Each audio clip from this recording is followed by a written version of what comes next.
ఇశ్రాయేలు ప్రజలకు ఏమి ఇచ్చాడండి? భయాన్ని తీసివేసి పాలు తేనె ప్రవహించే దేశంలో సంతోషాన్ని ఇచ్చాడండి.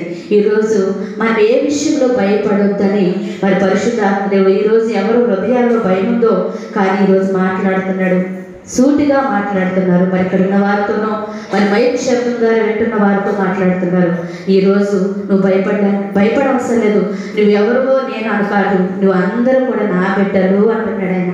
మిమ్మల్ని సైతాను బంధకాలు వేసింది, మిమ్మల్ని అందరూ కూడా విడిపించడానికి మీ కొరకే నేను సిలువలో బలియాగమైపోయాను. హల్లెలూయా హల్లెలూయా. ఏమంటున్నాడు తెలుసా యేసయ్య? ఈరోజు మనమందరము అవేమి చూస్తున్నాం కానీ నా గాయాలలో మీకు ఏముంది అంటున్నాడు ఆయన. స్వస్థత ఉంది. ఈరోజు చూడండి, ఎవరు చూసిన రోగాలే, క్యాన్సర్ వ్యాధులతో, థైరాయిడ్లతో, షుగర్లతో, బీపీలతో, రకరకాల జబ్బులతో మరి హాస్పిటల్లో కానీ ఇంటిలో డబ్బులు లేక ధనం లేక మరి ఎంతమంది సఫలవుతున్నారు. కానీ దేవుడు ఏమంటున్నాడు తెలుసా? నేను పొందిన దెబ్బల చేత మీకు స్వస్థత. హల్లెలూయా.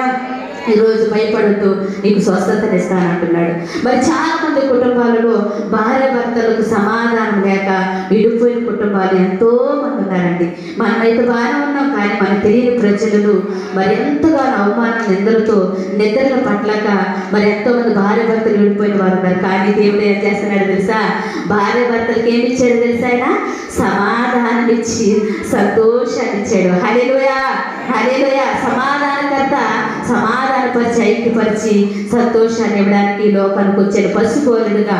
ఈరోజు ఎవరైతే పశుపాలుడుగా మనం ఇక్కడ సంతోషించడం కాదు కానీ ఆ పశుపాలుడిని ఎవరైతే హృదయంలో చేర్చుకున్నారో అంత సంతోషము ఆనందము నూతన